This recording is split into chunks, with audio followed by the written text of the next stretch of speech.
रदी अल्लाह ताला अन्हु ने इनको बताया था कि रसूलुल्लाह सल्लल्लाहु अलैहि वसल्लम के अहद में यानी ज़माने मुबारका में लोगों का मामूल था कि वो नमाज से फारिग होने के बाद अल्लाह तबारक व तआला का ज़िक्र करते थे।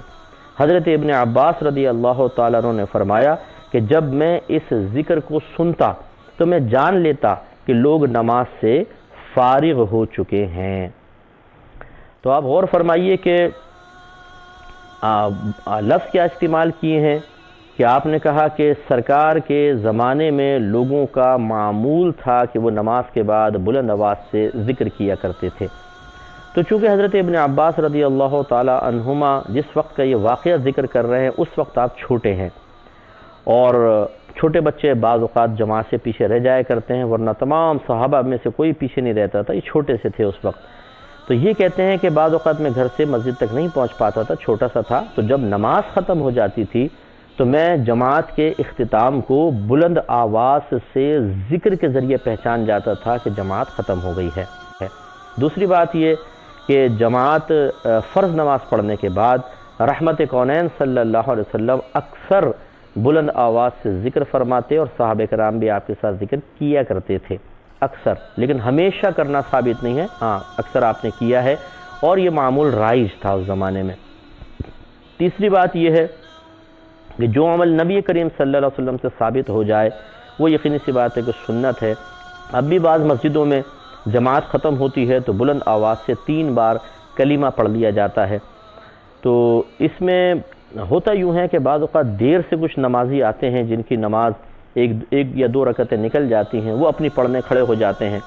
तो यूँ होता है बाज़ औक़ात कि जमात जब मिलकर ज़िक्र करती है और आवाज़ बुलंद होती है तो जो पीछे अपनी नमाज पढ़ रहे हैं उनकी नमाज में खलल पैदा हो जाता है, वो भूल जाते हैं क़िराअत और दिक्कत होती है, जिसका नतीजा निकलता है कि वो फारिग होने के बाद फिर कुछ कलाम शुरू कर देते हैं और एक हंगामा आराई किसी सूरत बन जाती है। तो ये अच्छी तरीक़े से समझ लीजिए कि नबी करीम सल्लल्लाहु अलैहि वसल्लम के दौरे मुबारका में जमात से सिर्फ वही पीछे रहता था। मैं बालिग़ की बात कर रहा हूँ, नाबालिग़ की नहीं। जमात से सिर्फ वही बालिग़ पीछे रहता था जो मुनाफिक होता था। बाकी तमाम सहाबे कराम आलिम और रिदवान जमात के लिए जो बालिग़ थे, आक़िल थे, बालिग़ थे, वो आ जाया करते थे और उनमें जज्बा इतना था कि वो अक्सर पहले से पहले आके बैठ जाया करते थे। तो शाज़ ही कोई ऐसा है कि देर से कोई नमाज अपनी बकिया पढ़े, बाकी सब आकर वहाँ पे पहले से मौजूद हुआ करते थे। लिहाजा उस ज़माने में जब ज़िक्र इलाही बुलंद आवाज़ से होता तो किसी की नमाज में खलल का सबब नहीं बना करता था।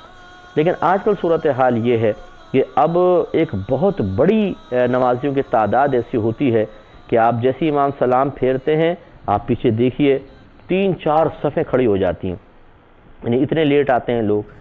तो अब दोनों चीज़ें हैं, एक तो है नमाजी की नमाज में खलल का पैदा ना होना या ना करना, ये ज़रूरी है, और दूसरा ज़िक्र इलाही सुन्नत करीमा है। तो अब इन दोनों में मुआफ़क़त कैसे पैदा की जाए? तो जवाब इसका ये होगा कि ज़िक्र थोड़ा सा इतनी आवाज़ से कि अपने कान सुन लें, अगर कोई सुन्नत की नीयत से इसका मस्जिद में एहतिमाम करता है इसमें कोई हरज नहीं है, लेकिन इतनी बुलंद आवाज़ से ना हो कि जो पीछे नमाजी नमाज पढ़ रहे हैं उनकी नमाज़ों में खलल पैदा हो।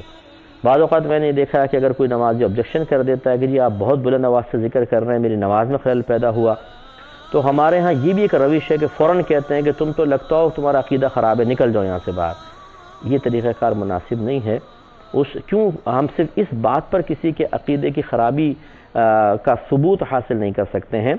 हाँ, ये ज़रूर है आप प्यार से मोहब्बत से उनको समझा दें और अपनी आवाज़ को थोड़ा सा पस्त करें। और जो हज़रात जानते हैं कि इस मस्जिद में बुलंद आवाज़ से ज़िक्र होता है वो जल्दी आने की कोशिश करें, अगर ज़िक्र डिस्टर्ब करता है तो अपने वक्त पर आएँ और वक्त पे जमात के साथ नमाज़ पढ़ें। लेकिन बहरहाल ये ज़रूरी है कि अगर आप बुलंद आवाज़ से ज़िक्र करते हैं तो नमाजियों का ज़रूर आपको ख्याल करना होगा, क्योंकि इसकी रियायत रखना भी हमारे लिए लाजिम है।